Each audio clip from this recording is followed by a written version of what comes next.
Astatar Sada Shri Srimad, His Divine Grace A.C. Bhaktivedanta Swami, Srila Prabhupada Ki. ISKCON Founder Acharya, Srila Prabhupada Ki. Jayom Vishnupad Paramahamsa Parivajrakacharya. Astatar Sada Shri Srimad, His Divine Grace Srila Bhakti Siddhanta Saraswati Goswami Maharaj Prabhupada Ki. Ananta Koti Vaishnavinda Ki. Namacharya Haridas Thakur Ki. Premashako Sri Krishna Chaitanya Prabhu Nityananda Sri Advaita Gadadhara Sri Dasadi Gaur Bhaktivinoda Ki Sri Sri Radha Krishna Gopa Gopinath Shamakunda Radha Kunda Giri Govardhan Ki Vrindavan Dham Ki Havrit Mayapur Dham Ki Jagannath Puri Dham Ki Gangamaya Ki Yamunamaya Ki Tulasi Devi Ki Bhakti Devi Ki Samaveda Bhaktivinoda Ki Gaur Premanandi. All glories to the assembled devotees. All glories to the assembled devotees. All glories to the assembled devotees. All glories to Sri Sri Guru Gauranga.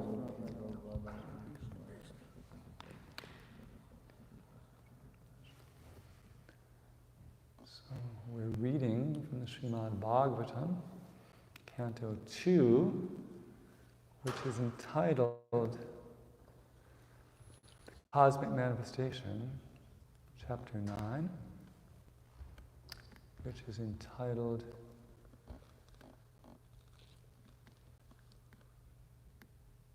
Answers by Citing the Lord's Version. And we're on the final verse today, which is number 46.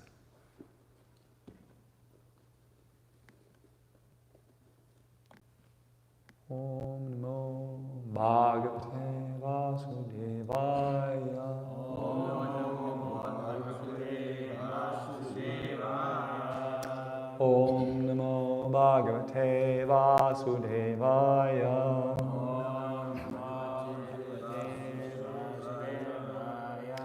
Om Namo Bhagavate Vasudevaya.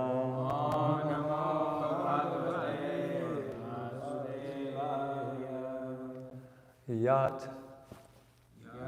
Uta Aham Tvaya Pristaha Varajat Purushat Idam Yata Asit Tat upakayaste prashnan anyan cha Krishna shaha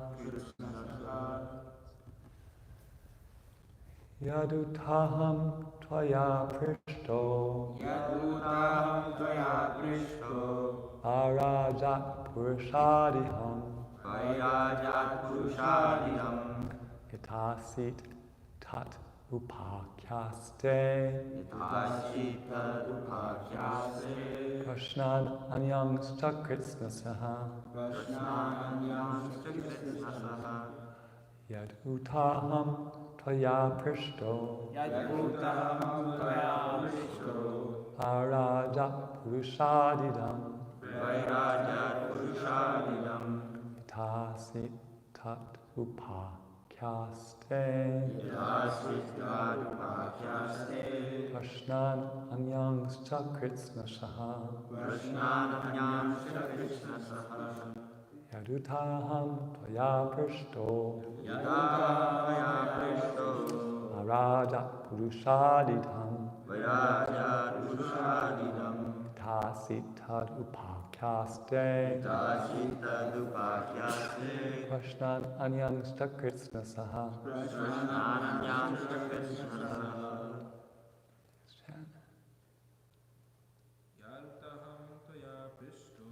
yadutaham tvaya prishto arajat purushadidam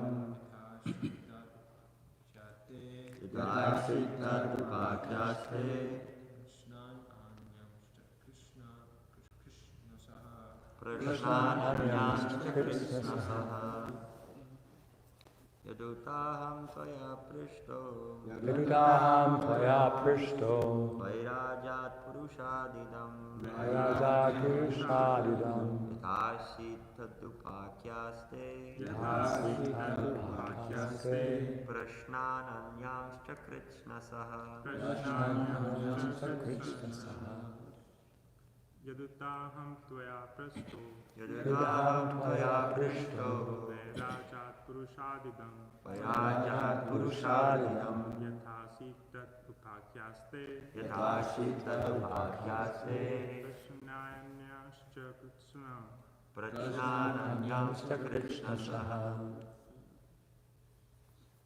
Yadutaham tvaya prishto vairajat purushadidam yatasit tarupakyaste prashnan anyamscha Krishna saha Yadutaham tvaya prishto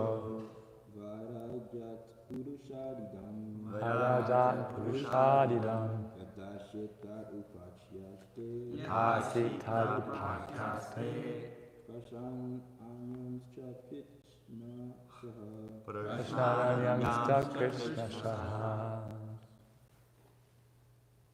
yat what uta it is however aham I taya by you Krishna I am asked Vairajat from the universal form Purushat from the personality of Godhead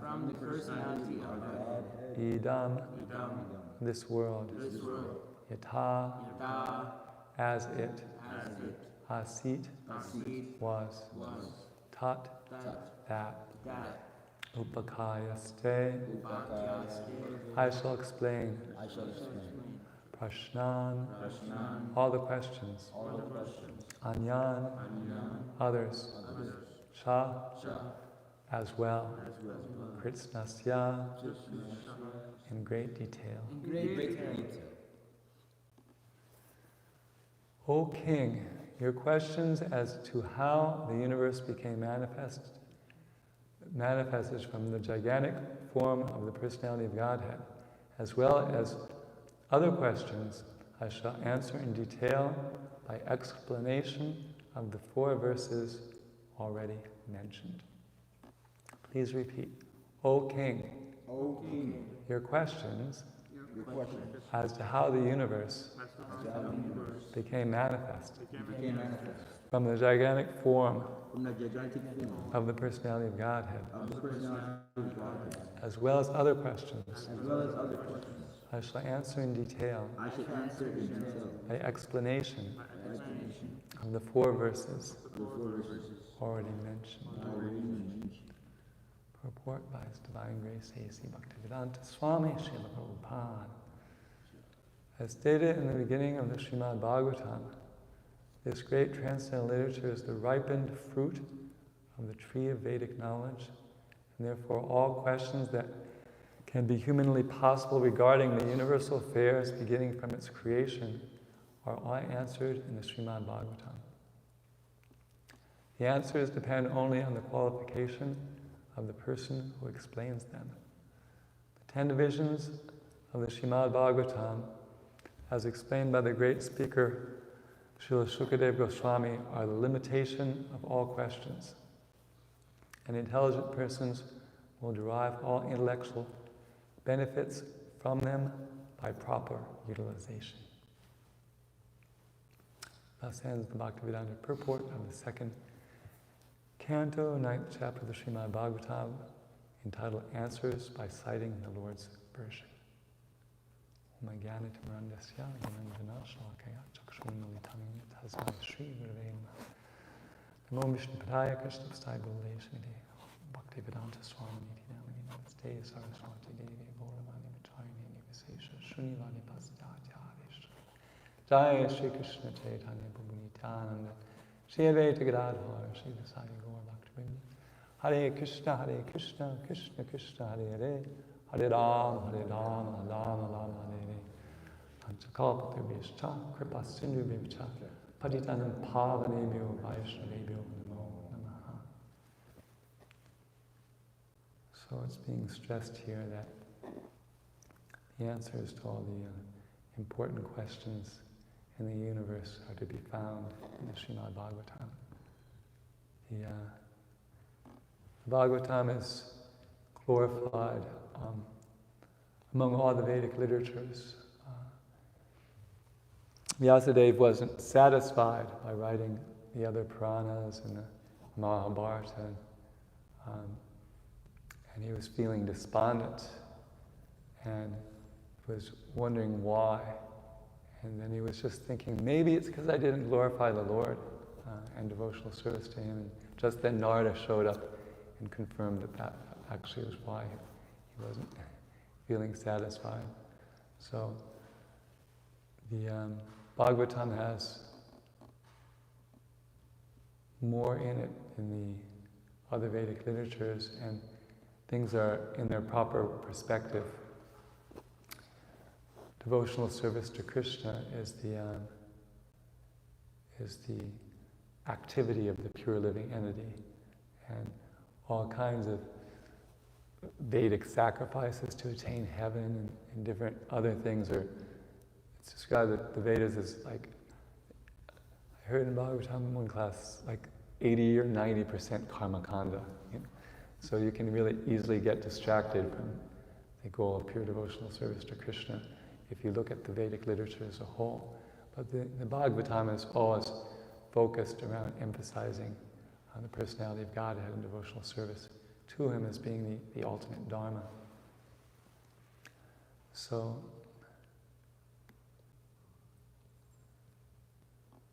the Bhagavatam is glorified in different places. There's a nice quote that Bhakti Pranadhana found in the Garuda Purana, which he quotes in a BTG article, and he also quotes in his Brihad Bhagavatamrita. This is from the Garuda Purana. This Purana is perfectly complete. It is the purport of the Vedanta Sutra, establishes the meaning of the Mahabharata, is a commentary on Gayatri, and completes the message of the Vedas. It is the Samaveda among the Puranas, spoken directly by an incarnation of God, Vyasa. This work, consisting of 12 cantos, hundreds of chapters and 18,000 verses is called Srimad Bhagavatam. Of course, the Bhagavatam glorifies itself in different places. There's one very famous verse, Krishna svadamo pagate dharma jnana divisaha kalonasta dushamesha punako udunodita. This Bhagavat Purana is as brilliant as the sun, and it has arisen just after the departure of Lord Krishna to his own abode, accompanied by religion, knowledge, etc. Persons who have lost their vision due to the dense darkness of ignorance in this age of Kali shall get light from this Purana. So we're very fortunate to have encountered Srimad Bhagavatam by the mercy of Srila Prabhupada and his representatives. I remember from one of Satsrup Maharaj's descriptions of his how he came to Krishna consciousness. When he was young, he was brought up as a Catholic because his mother was really into being a Catholic. And he had different questions, and he would ask the priests the questions, and he realized that the priests didn't know what was going on, and he actually went through a phase of being atheistic because the priests were unable to answer his questions. And that's one of the standards of this Vedic literature, is it has more answers to questions than some of the other revealed literatures out there. Sometimes when I make the attempt to sell Bhagavad Gitas, I mention what I learned from it that I didn't encounter in the other traditions I was familiar with. Like we learn how the soul is present not just in human beings but in every living creature, and that the characteristic of the soul is that it's conscious. So wherever you see consciousness, that you have an embodiment of an individual soul. So that knowledge isn't there in the Western religions. People aren't sure whether animals have souls or not, or they think animals don't have souls. Such a basic piece of knowledge is actually missing. And then we also can understand from Bhagavad Gita and Srimad Bhagavatam that we had a life before this one. The soul is eternal and the body is temporary. So we were embodied in a previous body before this body. And that explains why people are differently situated. Some people are situated in a nice position from birth, either spiritually or materially, and other people are in a very challenged, austere position with lack of material facilities or lack of spiritual knowledge. So if God actually exists and He's equal to everyone, why is this if there's only one life? It doesn't make sense. But if you have many, many lives and people could have done really, really good work and they're born in a really good situation, it makes sense. Or if they did really bad work and they're born in a poor situation, it makes sense. So those are just like two things that pieces of information that are answered in the Bhagavatam and the Gita and the other. God is described in the Srimad Bhagavatam as having three different features. Is that verse? Vedanti tattva vidas tattvam gyajganam advayam brahmeti paramati bhagavan yuti shabhite. So that God has an all-pervading feature, Brahman, the all-pervading light, the all-pervading consciousness. And He has a localized feature in the heart. Krishna says He gives knowledge, remembrance, and forgetfulness. So vasya chaham ridisani vastoma tasmitra jnanam aponam cha. So we actually can all experience that we're given knowledge, we're given remembrance, and we're also given forgetfulness. It's not in our control. We can't always remember things when we need to remember them, and we can't always forget things when we like to forget them. And we're given different amounts of knowledge, and that knowledge is not always accessible to us. Like, we may know all 8 verses of Guru Astakam, and we may be singing the song and suddenly forget one of them, and it's beyond our control. We have to ask, what's the next verse? So the Lord's in the heart, the Lord's all-pervading, and then the Lord is Bhagavan. He has a spiritual form that looks like a human form, but it's made 100% out of spirit. And he's existing in that form in the spiritual world, performing pastimes, and occasionally in his spiritual form, he comes into this world and he acts in this world, but he's not subject to the laws of karma as the other people are. And his body doesn't experience old age and disease and death like the bodies of people in this world. Prabhupada would say when Krishna was on the battlefield at Kurukshetra, he had many grandchildren, and even perhaps some great-grandchildren, but he still looked like he was 16 or 20 years old, like a fresh youth. So that God has a spiritual form is not it's not loudly explained in other traditions what the form of God actually looks like. What goes on in the spiritual world? What relationships does God have? What are the activities in those relationships? And what are the emotions people experience in those relationships? All these are topics that are in the Vedic literature and in the Srimad Bhagavatam that are completely unknown to other traditions. Such detailed knowledge of God, His form, His relationships, His pastimes. So we're fortunate to have this vast knowledge at our fingertips, practically. And I remember when I was a new devotee, my favorite part of the program was Bhagavatam class, because there's all this cool knowledge that I was just never heard of before, and was answering all these questions that I had. And when I heard that people fell asleep in Bhagavatam class, I couldn't believe that you could actually...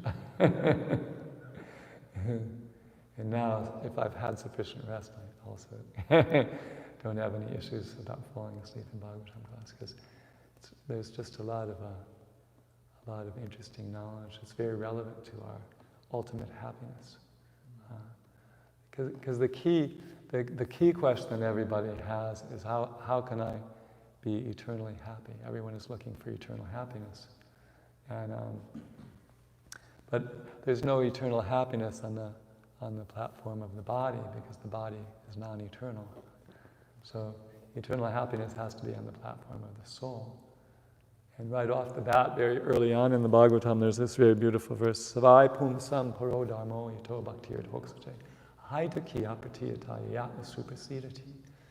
Sometimes I meet somebody who already has the Bhagavad Gita, and sometimes we have the first volume of the Srimad Bhagavatam on the book table. So I try to show people this verse, because it's a very universal description of what religion is all about. The supreme occupational duty for all of humanity is that by which one can attain to unmotivated, uninterrupted service to the transcendent Lord. And that service, when it's unmotivated and uninterrupted, has the ability to satisfy the self. So this is actually revolutionary knowledge. Everyone who's experiencing dissatisfaction, they try to find the cause. But no one comes to the conclusion that the reason for my dissatisfaction is that my devotional service to the Supreme Lord has some motivation or some interruption. Everyone is looking at somewhere else for the cause of their dissatisfaction. Generally, they think they don't have enough sense enjoyment, they don't have enough money, they don't have the right job, they're not living in the right place, they don't have the right partner. So many things that they're thinking is the cause of their dissatisfaction, but the Bhagavatam is revealing that there's actually one cause for everyone's dissatisfaction. And that one cause is that their devotional service to the Supreme Lord has some motivation. They're trying to get something material out of it, or it has some interruption.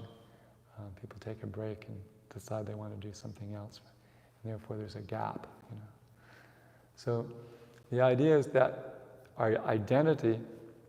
Self-realization means to understand one's identity, what oneself is. And Lord Chaitanya said that Jiver Srupoi Krishna Nityadas, our identity is the eternal servant of Krishna. So when we're actually acting as an eternal servant of Krishna, then our soul, which is actually our self, is actually satisfied. And that's the secret. And basically what we're doing is we're practicing sadhana bhakti, devotional service in practice. So we're practicing, we're trying to realize that we are eternal servants of Krishna by practicing the eternal service of Krishna. And the more we practice the devotional service, the more we realize that we really are eternal servants of Krishna. Just as the more we chant the holy name, we realize the holy name really is Krishna. And the more we serve the deity, we realize that the deity is Krishna. So, by acting according to the theoretical knowledge that we're given, by performing practical devotional service, we come to realize the reality and the truth. So, this knowledge is very nicely given to us in the Srimad Bhagavatam. So I was told that is it the appearance day of Gadadhar Pandit? So we should say a few things about Gadadhar Pandit. So there's a connection between Gadadhar Pandit and Srimad Bhagavatam, because when Lord Chaitanya was living in Jagannath Puri, he would actually go to the Todagomi temple, the garden, and hear Gadadhar Pandit recite Srimad Bhagavatam. And that was really one of his favorite things that he liked to do. And he liked the pastime so much that when he would get to the end, he'd ask him to recite the same one again. He liked the pastimes of Prahlad Maharaj and the pastimes of Dhruva Maharaj. And so this was a regular daily affair. In this way, Lord Chaitanya stressed the importance of hearing Srimad Bhagavatam. And Srila Prabhupada translated the Srimad Bhagavatam because he understood its position as the ultimate Vaishnava authority.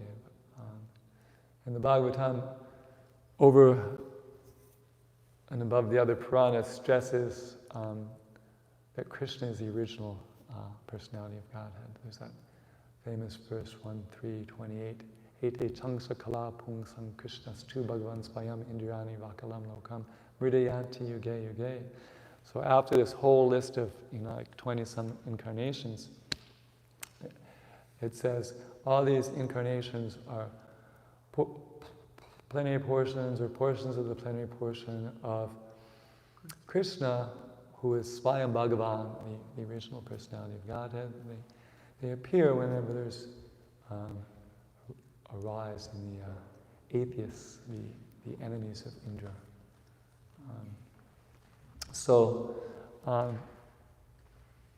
And when you think about it, just from the sheer amount of verses dedicated to the different incarnations, we can see how Krishna is most important, because there's 90 chapters dedicated to Krishna, the original personality of Godhead, and there's only 2 chapters dedicated to Lord Ram, and there's a few chapters dedicated to the Rishabha Dev, and there's a few chapters dedicated to Kapila, and there's like a chapter or 2 dedicated to Mohini Murti, and a few chapters dedicated to Vamana Dev, but no one has anywhere near 90 chapters about them.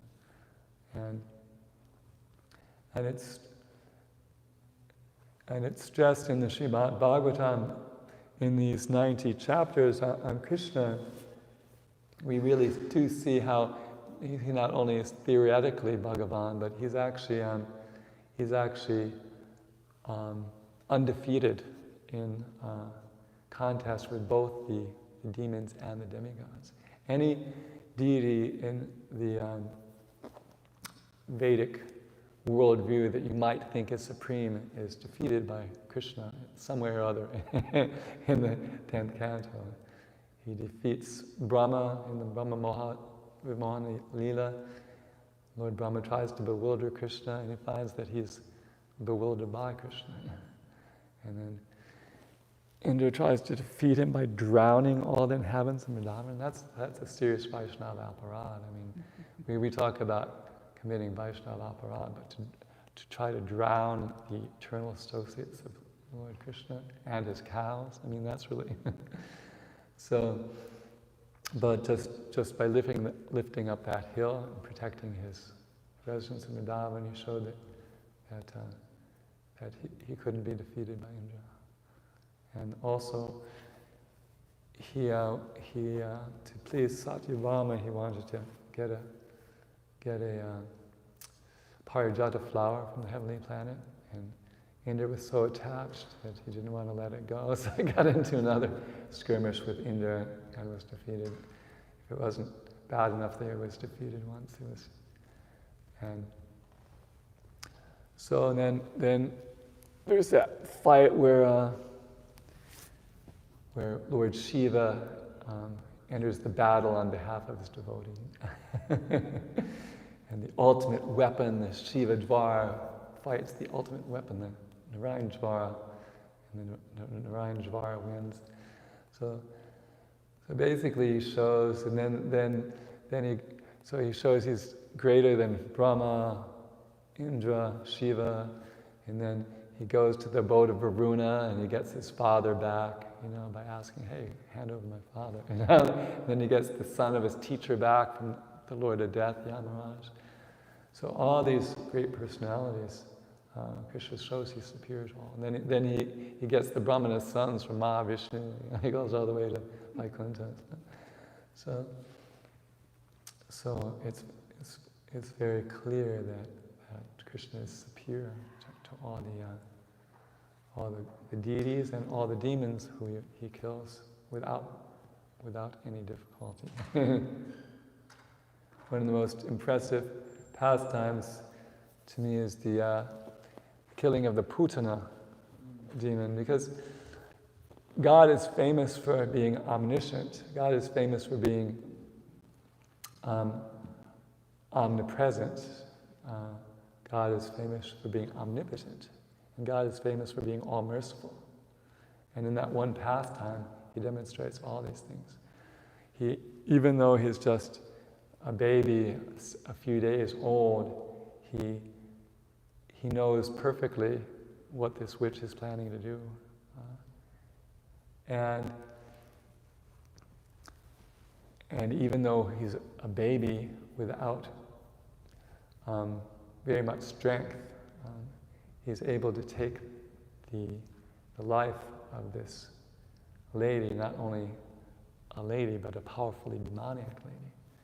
So you never hear in the newspapers, baby kills lady, right? It doesn't, it's like something that doesn't happen. But so he demonstrates his omniscience in that he knows that she's disguised herself and she's trying to kill him. He demonstrates his omnipotence and in killing her, and then he takes the one good act that she did, the act of offering him milk, and accepts it as an act of devotional service and rewards her with a position in the spiritual world, in an intimate relationship as his mother. So Krishna's, by that one simple pastime, is demonstrated as being all-powerful, all-knowing, and all-merciful. So that's the Bhagavatam, revealing the highest knowledge, the knowledge of Krishna, extensively in 90 chapters of Krishna's Leela, and then all these other chapters about the Leelas of his incarnations, and then his elaborate philosophy of the whole Sankhya philosophy, which is Krishna's elaborate philosophy, is revealed by Kapila. And then Krishna himself in the Bhagavatam reveals so much knowledge in the Uddhava Gita, so much, practically everything that he's given in Bhagavad Gita is there, but plus a lot of additional things. He talks about deity worship, for example. He doesn't talk about deity worship in the Bhagavad Gita, but in the Uddhava Gita, there's all that. So at any rate, we were saying a few things about Gadadhar Pandit. We got distracted glorifying the Bhagavatam because that's an important part of his relationship with Lord Chaitanya, is his recitation of the Bhagavatam to Lord Chaitanya. And their relationship was very intimate. And one time when Lord Chaitanya wanted to go to Vrindavan, and the thought that Lord Chaitanya was going to leave Puri was unthinkable, so Gadadhar Pandit accompanied him as far as he could possibly accompany him. But he'd taken a vow of kshetra sannyas to reside in the Dham of Jagannath Puri and to look after the Total Gopinath deity. So it was unthinkable to Lord Chaitanya for Gadadhar Pandit to break his vow. And it was unthinkable for Gadadhar Pandit to not have the association of Lord Chaitanya. So there was this disparity of vision. So he went as far as he could possibly go, and basically Lord Chaitanya said, if you go any further, you're going to break your vow, and I don't want you to break. So Lord Chaitanya left, and Gadadhar Pandit fell down unconscious. And eventually went back to taking care of the deity. So he's part of the Panchatattva. Panchatattva kam Krishna Bhakti Rupasura kam Bhaktavataram Bhakyakam Namami Bhakti Shaktikam. The five truths. So the five truths are the Lord himself, Lord Chaitanya, his expansion, Lord Balaram, Nityananda, and his incarnation, Advaita Acharya, and his Shakti Tattva, spiritual energy, Gadadhar Pandit, and Jiva Tattva, who's represented by Srivas Thakur. So he's in the category of Shakti Tattva, and the Shakti Tattvas have a relationship of Madhurya Rasa with Krishna. So generally we worship Lord Chaitanya with Lord Nityananda, where they have a fraternal rasa. But some Gaudiya Vaishnavas worship Gadadhar and Lord Chaitanya and their conjugal rasa. And that's something that was done by Bhaktivinoda Thakur, and if you go to his house, there's a deity of Gaur Gadadhar, which is very rare. There are not many of them. And there's different pastimes of Gadadhar Pandit and Lord Chaitanya. One of them I was reading recently. There was this devotee named Ballabha Bhatt,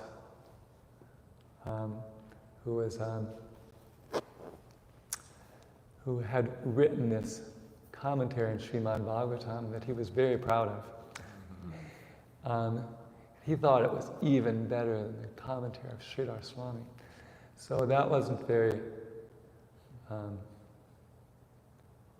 nicely accepted by Lord Chaitanya.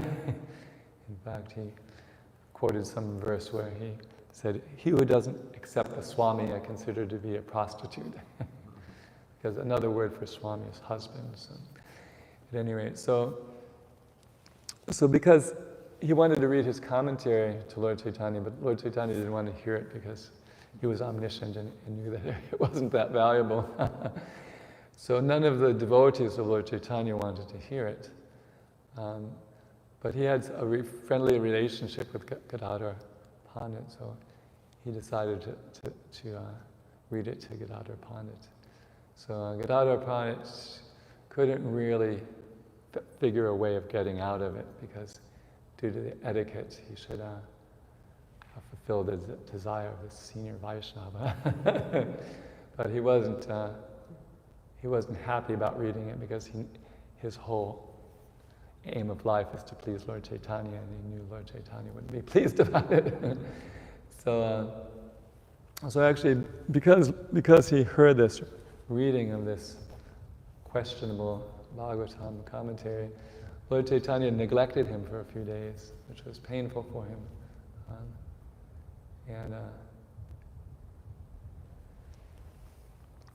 And after a while, Lord Chaitanya asked him, why don't you object to my neglect of you? And his mood was like the mood of Rukmini, someone who is very, very submissive and also considers the opulence of the Lord.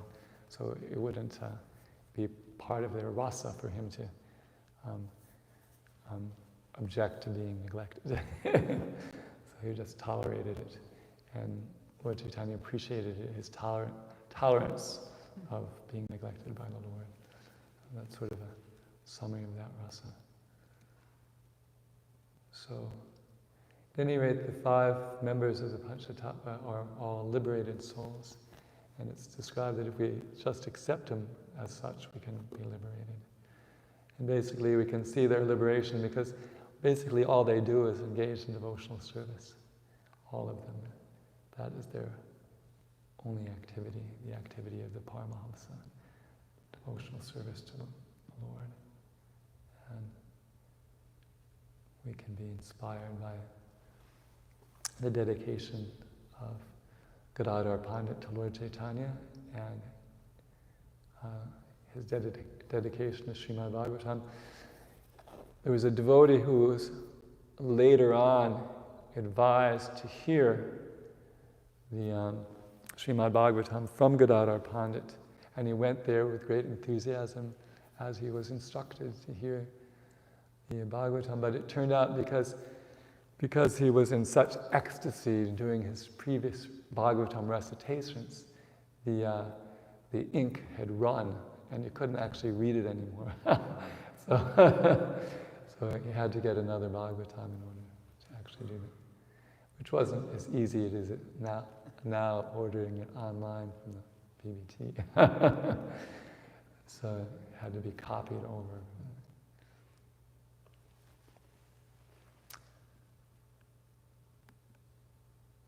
So we can stop here and we can ask Ram Roy to tell some additional pastimes, if you like.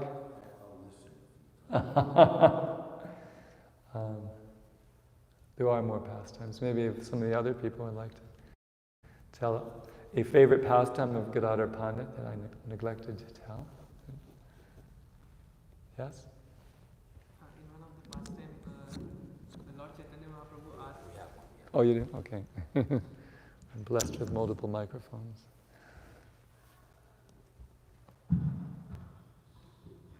Thank you, Prabhu, for such a nice lecture. In one of the pastimes, I heard a Columbus from Praise New Prabhu.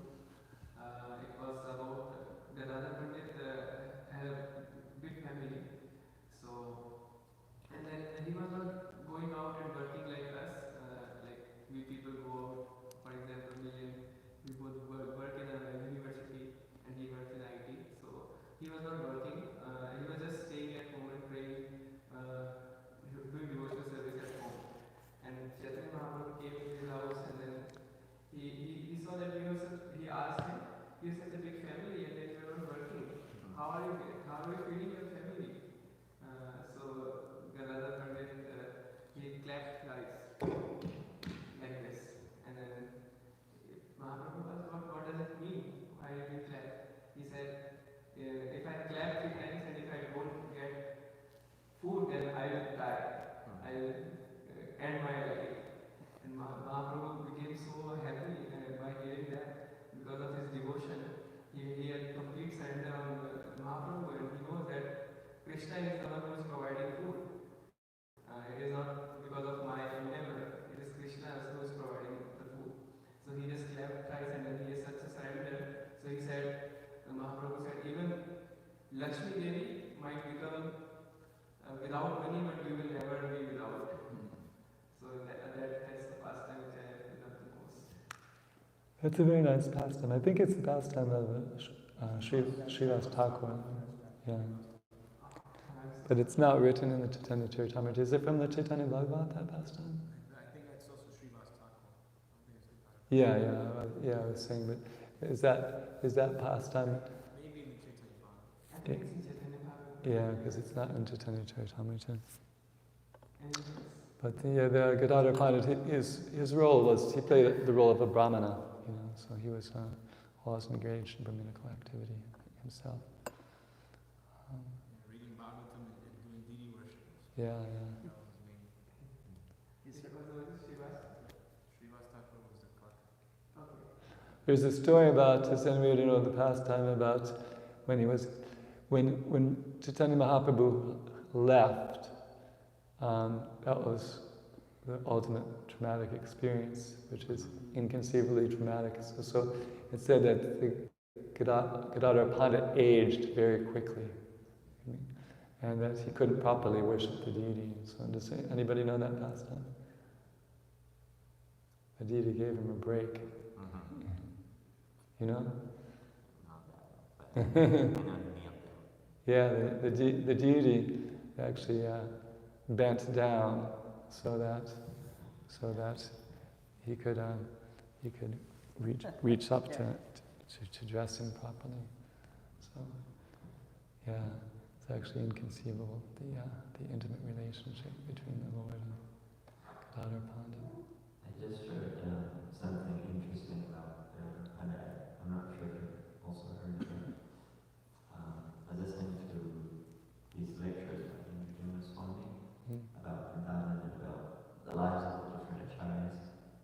And in the pastime of Shamananda Pandit, there was something really interesting I'd never heard before, because his spiritual master was Sridhar Chaitanya Goswami, who was he had Sakya, he was in the mood of a cowherd boy. And Shamananda Pandit, of course, is a Manjari. So, everyone probably knows the whole pastime, but Shamananda Pandit, before was duped to Krishna Das, and then he got initiated directly by Srimati Radharani, the name Shamananda, and the tilak, and the name Shamananda on his chest. And then he started manifesting a lot more of the Manjari or Gopi Bhav.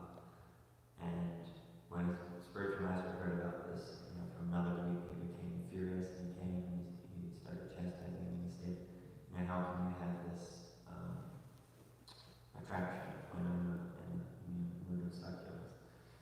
And so Shamananda and his good disciples, he was very confused and he started praying and he entered like a meditation and Srimati Radharani was there and told him, don't worry, that when your guru chastises you, just tell him that his spiritual master is Subal Saka. And of course, Sridhar Chaitanya Goswami's spiritual master was Gadadhar Pandit. So that's something interesting, because usually we hear Gadadhar Pandit, Srimati Radharani, but particularly in this pastime, it's also mentioned that Gadadhar Pandit is Subal Saka, who's one of the pre-Nirvana Sakas. So I don't know if you've heard that before, but it was something interesting because it goes to show that even like the cowherd boys, they can serve in the conjugal pastimes. Gadadhar Pandit apparently also makes it well. Do you know anything about that pastime, Roy? Yeah, I hadn't heard that.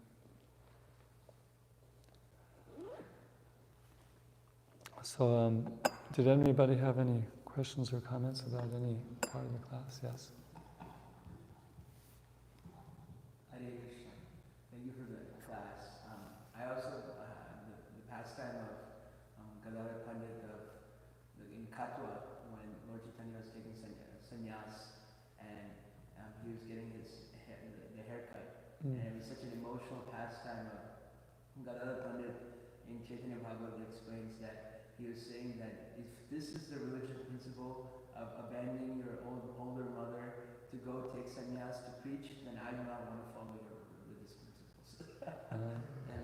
So I also had, that was one of my favorite pastimes. And the question I had was, in the beginning of the class, you were giving this figure of 80 to 90% of the Vedic scriptures is karma kanda. Yeah, I remember hearing that in class. I might be able to see if I can get the exact figure and the person who said it, but Continue. Yes, so my question was that you also quoted this Ahaitaki Apratihata verse, that religion has to be unmotivated and without interruption. So I was thinking that if 80-90% is karma kanda and only about 20 to 10, roughly 10 to 20% is actually talking about unmotivated, uninterrupted religious process. And so I was thinking, so this 80 to 90%, would they be counted as Shastra, or would they be counted as different scriptures? Well, the idea is that, see, not everyone is ready to accept pure devotional service, so the scriptures have to provide things that will move people in a positive direction who aren't ready for that. And because there's a lot of those people,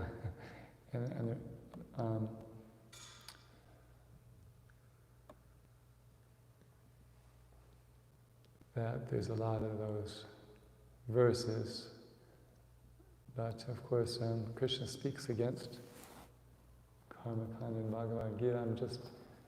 I chant one chapter of Bhagavad Gita every day, and I'm on chapter 9 where he's talking about those people who drink the soma juice and seek the heavenly planets, but by following the process of the 3 Vedas, they just get repeated birth and death, because after they burn up their good results, they come back to this planet. So the net result of all that, their austerities, they're still here, slugging it out with material energy for another life. So I mean, it's Shastra, but it's not the highest level of Shastra. And therefore the Bhagavatam is like, it didn't satisfy Vyasadeva to write all that karma kanda stuff, and Narada made that point. Actually, you're trying to encourage people in sense gratification, whereas ultimately we're supposed to be giving up sense gratification. So you're misled the people. Use the word jugupshitam, which Prabhupada says means abominable. That's really heavy. Imagine your guru says that you're doing something abominable, and that your guru is on the level of Narada Muni. That's like, but Narada Muni was on that level of purity that he could say that.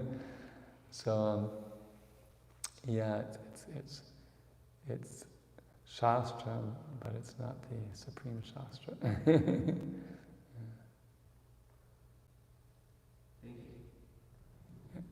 Other questions?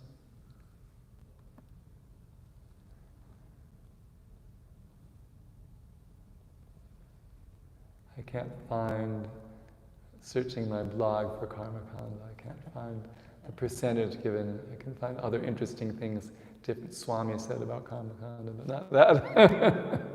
I found it interesting that so much of the percentage is karma kanda. When you hear Vyasadeva, Yeah. Narada Muni, when he's talking Vyasadeva, Vyasadeva has compiled all the Itihasas, the Puranas, everything, but still he feels dissatisfied. Mahabharata, Ramayana, all Because these. he hasn't presented. Yeah. Did anybody have any questions or comments or anything they wanted to say about Gadadhar Pandit?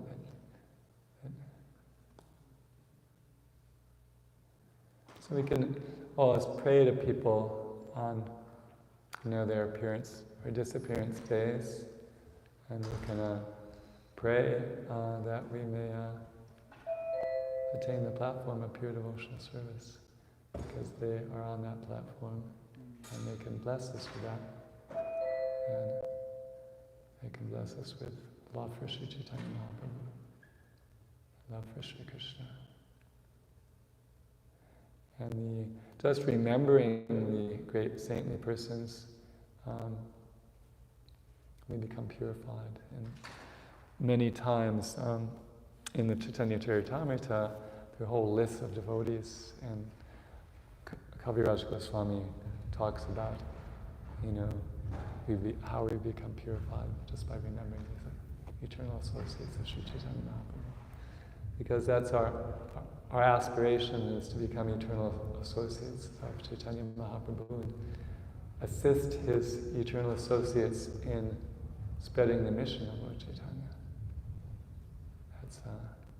We're very fortunate that we don't have to die to enter the pastimes of the Lord.